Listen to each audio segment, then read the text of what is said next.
What makes a person, someone you might admire for their kindness or integrity, capable of committing acts of cruelty? How does a compassionate soul morph into someone unrecognizable? Someone who justifies harm or stands idly by as injustice unfolds? This question, as unsettling as it is profound, cuts to the heart of human nature. It challenges us to confront an uncomfortable truth. The line between good and evil is not a distant frontier, but a fragile thread running through every heart. In this exploration, we'll unravel the forces that nudge ordinary people toward darkness, drawing on psychological experiments, historical lessons, and philosophical insights. By the end, you'll not only understand these mechanisms but also discover how to resist them, with a final revelation that could reshape how you view yourself in the world. This isn't just a story about others, it's a mirror daring you to ask, what would I do? Could I be swayed? Let's embark on this journey, because the answers might change everything. The idea that good people can become perpetrators of harm isn't new, but it was crystallized by psychologist Philip Zimbardo in his groundbreaking Stanford Prison experiment. In 1971, Zimbardo transformed a university basement into a mock prison, assigning college students to play either guards or prisoners. What unfolded was shocking. Within days, the guards began abusing their power, while the prisoners succumbed to despair or rebellion. These were ordinary young men, not predisposed to cruelty, yet their roles and environment twisted their behavior. Zimbardo called this the Lucifer effect, a term that captures how circumstances can corrupt even the most virtuous. History echoes this pattern. Consider the Nazi regime, where countless individuals, neighbors, teachers, clerks, participated in or enabled atrocities. Were they born monsters? Often they were not. Many were swept into a system that normalized horror. Similarly, ethnic conflicts from Rwanda to the Balkans saw everyday people commit unthinkable acts. These examples force us to ask, what transforms someone's moral compass? The answer lies in a web of psychological and social forces, each subtle yet powerful. One of the most potent forces is obedience to authority. In the 1960s, Stanley Milgram conducted experiments that revealed a chilling truth. Most people will harm others if instructed by someone in charge. Participants in Milgram's study believed they were delivering painful electric shocks to a learner, an actor, for incorrect answers.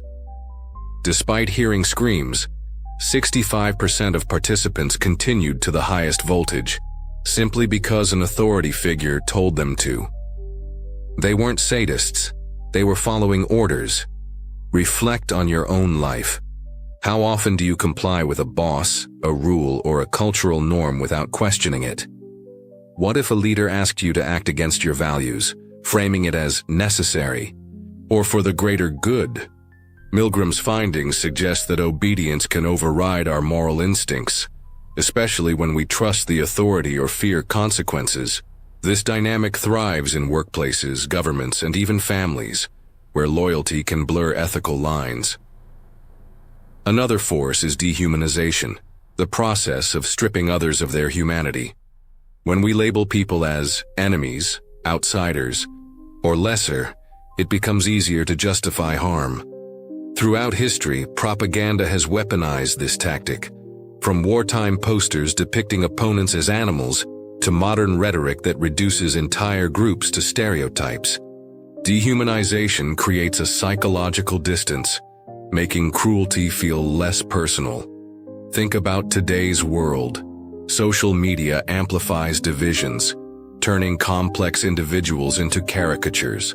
Liberals, conservatives, immigrants, elites. When we reduce others to labels, we erode empathy, paving the way for conflict. Have you ever caught yourself dismissing someone because of their beliefs or background? Dehumanization doesn't always lead to violence. It can manifest in apathy, silence, or exclusion, all of which enable harm. Our roles in society also shape our actions. Zimbardo's experiment showed how quickly people conform to assigned roles, losing sight of their individuality. The guards didn't just follow orders. They embraced their power, while the prisoners internalized helplessness. This mirrors real-world dynamics. Soldiers, employees, or even online communities can adopt behaviors dictated by their roles, often without questioning them.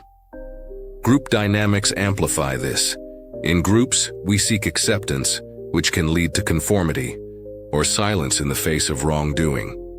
Consider a workplace where unethical practices are normalized, perhaps fudging numbers or ignoring harassment. If everyone participates, it feels less wrong.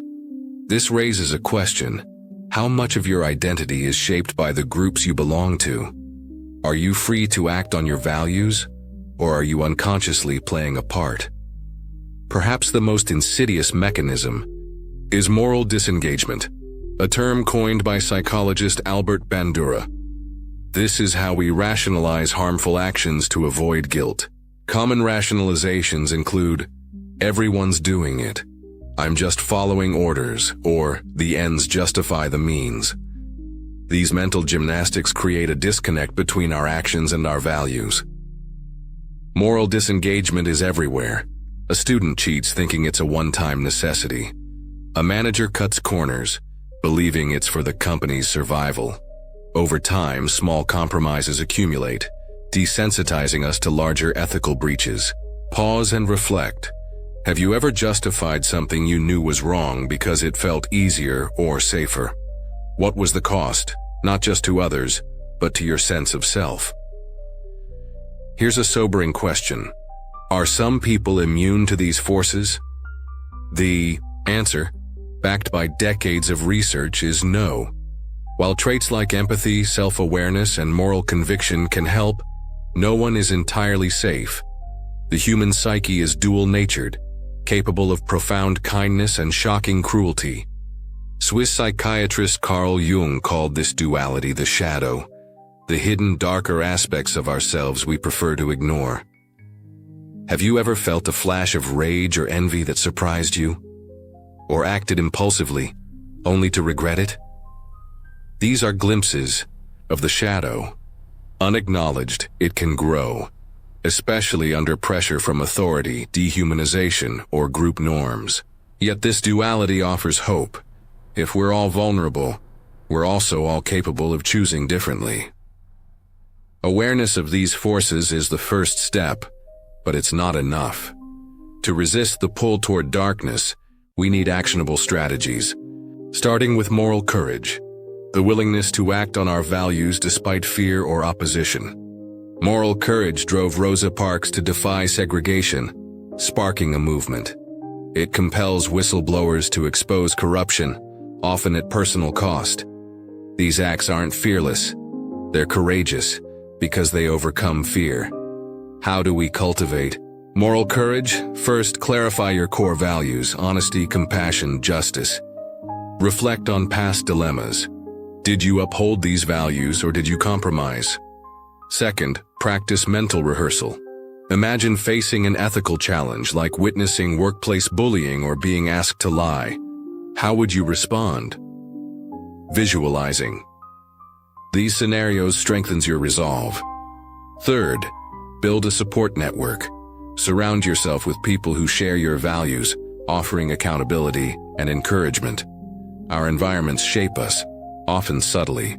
Situational awareness, paying attention to the norms, dynamics, and cues around us, helps us resist harmful systems. In a workplace, notice what's normalized. Is gossip encouraged? Are unethical shortcuts ignored? If something feels wrong, question it, even if others don't. Small acts matter. Speaking up against a cruel joke, supporting a marginalized colleague, or refusing to comply with an unethical request can ripple outward. Consider Oskar Schindler, who saved over 1,000 Jews during the Holocaust. His actions, initially driven by profit, evolved into extraordinary heroism. You don't need a war to make a difference. Small choices in your daily life can challenge injustice and inspire others. Self-reflection is a cornerstone of moral growth. As Socrates said, the unexamined life is not worth living. Regular reflection helps us spot biases, own mistakes, and align our actions with our values. Ask yourself daily, did I treat others with respect? Did I stay silent when I should have spoken? Was I swayed by convenience or fear? Reflection isn't about perfection, but progress. It trains us to act with intention, making it harder to slip into moral disengagement. Journaling, meditation, or conversations with trusted friends can deepen this practice, helping us grow from failures rather than be defined by them. Empathy is a shield against dehumanization. When we see others as fully human, with dreams, fears, and struggles, it's harder to harm them. Storytelling, art, and human connection foster empathy, breaking down barriers. In a polarized world, seek out perspectives that challenge your assumptions. Listen to someone from a different background or ideology. These acts rebuild the humanity we're tempted to strip away. Empathy also applies to use. Self-forgiveness is vital when we fall short. Acknowledge mistakes, take responsibility, and commit to better choices. Guilt can paralyze, but self-forgiveness fuels growth, freeing us to act with clarity and purpose. On a larger scale, leadership shapes whether societies uplift or corrupt. Figures like Adolf Hitler exploited fear and division, while leaders like Martin Luther King Jr. inspired justice and unity. But leadership isn't just for the famous. You lead in your family, workplace, or community. What values do you model? Do you foster fairness and compassion, or do you tolerate harm? Collective responsibility matters too. Systems, governments, corporations, communities can enable the Lucifer effect when they prioritize power or profit over ethics. Challenge these systems by voting, advocating, or supporting ethical organizations. Educate others about these forces, not to lecture but to spark reflection. Knowledge is a weapon against manipulation. Psychologist Philip Zimbardo advocates for a heroic imagination, the belief that anyone can act heroically in moral crises. Heroism isn't reserved for legends. It's built through small, courageous choices. Stand up for someone being unfairly treated. Volunteer for a cause. Choose kindness over indifference. Study heroes from historical figures like Harriet Tubman to modern activists to remind yourself that courage is universal. This mindset shifts how we see ourselves. Instead of feeling powerless, we recognize our agency. Every choice is a chance to resist darkness and build a better world. The most profound insight is this: the line between good and evil runs through every human heart. As Russian writer Alexander Solzhenitsyn wrote, the battle line between good and evil runs through the heart of every man. This truth is humbling. It reminds us of our shared vulnerability, but it's also empowering because it gives us choice. Every moment offers a chance to act with integrity, resist dehumanization, and foster compassion. Your actions, no matter how small, ripple outward, shaping the world. Will you contribute to division or healing? Will you enable harm or inspire hope? As we close, let's make this personal. Reflect on what you've learned. How will you recognize the forces, authority, dehumanization, group pressure that tempt you to compromise? How will you cultivate moral courage, empathy, and resilience? Most importantly, how will you use your influence to create a world where goodness prevails? The battle between good and evil isn't fought in abstract theories or distant wars. It's fought within you, every day. You have the power to choose, to resist, to be a force for good. The question is, will you rise to the challenge? Thank you for joining this journey. Now, go forth and choose wisely.